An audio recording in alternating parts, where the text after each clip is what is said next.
Peningkatan arus mudik Lebaran 2023 di kedatangan dan keberangkatan Bandara Internasional Sultan Mahmud Badarudin SMB 2 Palembang hari ini hingga 4 hari ke depan mulai meningkat. Dari pantauan di pintu keberangkatan juga di kedatangan domestik terlihat mulai dipadati penumpang dibandingkan hari-hari sebelumnya. Eksekutif General Manager EGM PT Angkasa Pura AP 2 Bandara SMB 2 Palembang R. Iwan Winaya Mahdar beserta jajaran beri penjelasan bahwa untuk menghadapi musim mudik Lebaran Idul Fitri 2023, pihaknya membuka posko angkutan Lebaran mulai dari tanggal 14 April hingga tanggal 2 Mei tahun 2023 mendatang. Kami memprediksi akan ada peningkatan sekitar 10 hingga 20% selama masa angkutan Lebaran 2023, katanya usai gelar upacara pembukaan posko angkutan Lebaran 2023 di Bandara SMB 2 Palembang. Untuk melayani terbaik di masa angkutan Lebaran ini, Angkasa Pura II Palembang bekerja bersama seluruh stakeholder terdiri dari TNI, Polri, Basarnas, juga Kantor Kesehatan Pelabuhan KKP 2 Palembang yang akan terus memantau pergerakan penumpang selama arus mudik Lebaran melalui posko mudik Lebaran 2023. Tambahnya, untuk SDM-nya kita ada 750 orang yang merupakan personel gabungan TNI, Polri, Basarnas, KKP kelas 2 Palembang dan seluruh stakeholder, semua siap memberikan layanan yang terbaik, ujarnya. Kemudian, dari sisi fasilitas posko kami selalu siap memberikan layanan terbaik, memberikan informasi untuk kemudahan para penumpang, ujarnya. Kepala Kantor Kesehatan Pelabuhan KKP kelas 2 Palembang Emilia Rosa, menambahkan, sesuai peraturan masih mengacu Sesatgas 24/2022 untuk pelaku perjalanan diwajibkan booster pertama.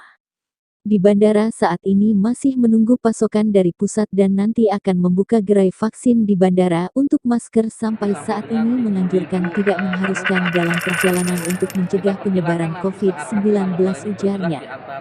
Sementara itu, Komandan Lanut Sri Mulyono Herlambang, Kolonel Pensigit Gatot Prasetyo, MMOAS menambahkan pihaknya dalam mensupport keamanan bandara, terutama saat arus mudik, akan secara berkala terus melakukan pengecekan, serta patroli baik dari luar maupun di dalam bandara.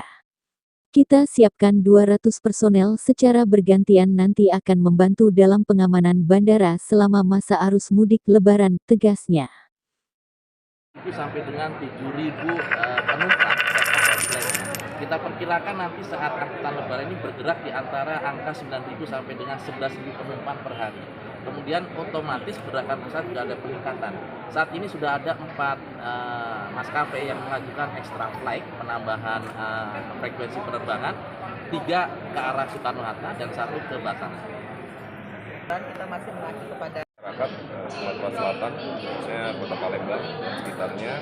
Kami hari ini sudah melaksanakan peresmian posko angkutan Lebaran bersama Bapak Bandara dan seluruh stakeholder di AOC, dari Kakansar, dari karantina kesehatan, dari stakeholder yang lain ya. Kami di sini bersama-sama dengan unsur keamanan lain dari pihak Polri, khususnya dari TNI Angkatan Udara. Di sini berupaya untuk menjamin keselamatan dan kelancaran dalam melaksanakan proses angkutan Lebaran khususnya di tahun 2023 ini. Untuk personel yang kami kerahkan itu cukup banyak ya, dilibatkan. Untuk di dalam bandara sendiri kami upayakan untuk 200 personel sudah ada di sini, dan itu akan kita upayakan tetap bertahan sampai dengan nanti selesainya puncak arus balik di tanggal 30. Jadi mulai tanggal 19 sampai dengan 30 kita akan upayakan itu selalu bergilir, dan waktu operasi penerbangan itu sampai pukul 20.00, dan kita akan tetap berkoordinasi ketat dengan jajaran Polri maupun Aviation Security ya, AFSEC dari bandara dan seluruh stakeholder lain untuk tetap mewaspadai kondisi-kondisi yang mungkin nanti mengarah ke kondisi tidak aman, dan kami akan upayakan pencegahan sedini mungkin terhadap kondisi-kondisi yang mungkin nanti akan terjadi tidak aman. Ancaman gangguan keamanan yang mungkin terjadi saat di bandara itu aja, Pak?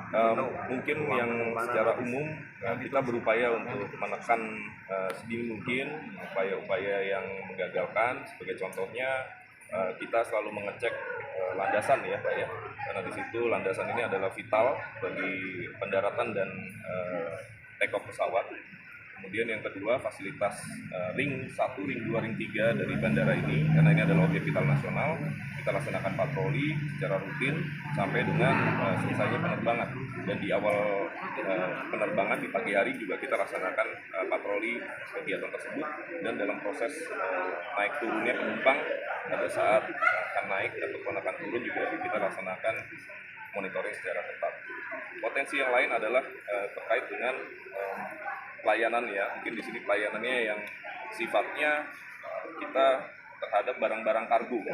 Jadi barang-barang kargo ini kita akan selalu laksanakan X-ray Pak, karena memang barang-barang kargo ini adalah hal-hal yang berpotensi untuk nantinya ada orang-orang yang tidak bertanggung jawab untuk menyusupkan barang-barang yang dilarang oleh pemerintah. Demikian.